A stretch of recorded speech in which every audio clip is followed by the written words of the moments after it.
ನಮಸ್ತೆ ಫ್ರೆಂಡ್ಸ್, ಪಾಪು ಮಮ್ಮಿ ರುಚಿ ಕಿಚನ್ಗೆ ಸ್ವಾಗತ. ಒಂದು ಸಲ ಮಾಡಿ ತಿಂದರೆ ಮತ್ತೆ ಮತ್ತೆ ಮಾಡಿ ತಿನ್ನಬೇಕು ಅನಿಸುವ ಎಗ್ ಕರಿ ಮಾಡುವ ವಿಧಾನ. 10 ಮೊಟ್ಟೆ ತೊಗೊಂಡಿದ್ದೀನಿ. ಬೇಯಿಸಿ ಸಿಪ್ಪೆ ತೆಗೆದು ಅರ್ಧ ಕಟ್ ಮಾಡಿ ಇಟ್ಕೊಂಡಿದ್ದೀನಿ. ಇವಾಗ ತವಾ ಬಿಸಿ ಮಾಡ್ಕೊಳ್ಳೋಣ. ಬಿಸಿಯಾದ ತವಾಗೆ ಸುತ್ತಲೂ 1 ಸ್ಪೂನ್ ಎಣ್ಣೆ ಹಾಕ್ಕೊಳ್ಳೋಣ.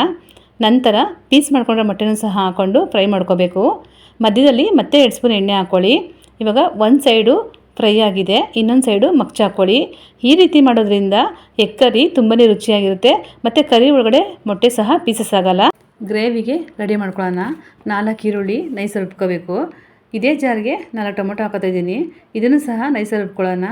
ಒಂದು ಬಿಸಿಯಾದ ಕಡಾಯಿಗೆ ಸ್ವಲ್ಪ ಎಣ್ಣೆ ಹಾಕ್ಕೊಳ್ಳಿ. 1 ಅನಾನಸ್ ಹೂವು, 2 ಪೀಸ್ ಮರಾಠಿ ಮೊಗ್ಗು, 2 ಪೀಸ್ ಚಕ್ಕೆ, 2 ಪೀಸ್ ಲವಂಗ, ಒಂದು 3ರಿಂದ 4 ಪಲಾವ್ ಎಲೆ, 1 ಟೀ ಸ್ಪೂನ್ ಜೀರಿಗೆ. ಈಗ ಇದನ್ನು ಒಂದು ಸುತ್ತು ತಿರುಗಿಸ್ಕೊಳ್ಳೋಣ. ಈ ಮಸಾಲೆ ಹಾಕೋದ್ರಿಂದ ಎಗ್ ಕರಿ ತುಂಬಾ ಟೇಸ್ಟಿಯಾಗಿ ಬರುತ್ತೆ. ರುಬ್ಬಿದ ಈರುಳ್ಳಿ ಪೇಸ್ಟ್ ಹಾಕ್ಕೊಂಡು ಗೋಲ್ಡನ್ ಕಲರ್ ಬರೋವರೆಗೂ ಚೆನ್ನಾಗಿ ಫ್ರೈ ಮಾಡ್ಕೋಬೇಕು. ಈರುಳ್ಳಿ ಪೇಸ್ಟು ಮತ್ತು ಟೊಮೊಟೊ ಪೇಸ್ಟ್ ಮಾಡಿ ಹಾಕೋದ್ರಿಂದ ಎಗ್ ಕರಿ ಗಟ್ಟಿ ಬರುತ್ತೆ. ಇವಾಗ ಟೊಮೊಟೊ ಪೇಸ್ಟ್ ಹಾಕೋತಾ ಇದ್ದೀನಿ. ಇದನ್ನು 2 ಸುತ್ತು ತಿರುಗಿಸ್ಕೊಳ್ಳೋಣ. 1 ಸ್ಪೂನ್ ಶುಂಠಿ ಬೆಳ್ಳುಳ್ಳಿ ಪೇಸ್ಟು, 1 ಸುತ್ತು ತಿರುಗಿಸಿ.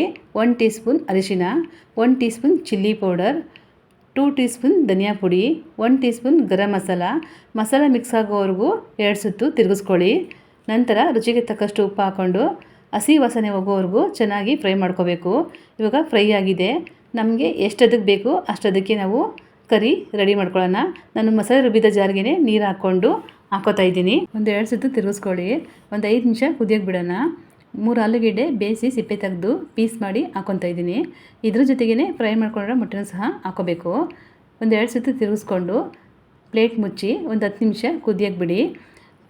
ಈ ರೀತಿ ಎಗ್ ಕರಿ ಮಾಡಿಕೊಂಡ್ರೆ ಪರೋಟಾಗೆ, ಬಿರಿಯಾನಿಗೆ, ಚಪಾತಿಗೆ, ಕುಷ್ಕಾಗೆ, ಗೀ ರೈಸ್ಗೆ ಸೂಪರ್ ಕಾಂಬಿನೇಷನ್ ಇರುತ್ತೆ. ನೋಡಿ, ಎಗ್ ಕರಿ ರೆಡಿಯಾಗಿದೆ. ಒಂದು ಮೊಟ್ಟೆನೂ ಸಹ ಪೀಸಸ್ ಆಗಿಲ್ಲ, ಅಷ್ಟೇ ಕ್ರಿಸ್ಪಿಯಾಗಿ ಕಾಣ್ತಾ ಇದೆ. ಒಮ್ಮೆ ನೀವು ಟ್ರೈ ಮಾಡಿ. ದಯವಿಟ್ಟು ಲೈಕ್ ಮಾಡಿ, ಶೇರ್ ಮಾಡಿ, ಸಬ್ಸ್ಕ್ರೈಬ್ ಮಾಡಿ.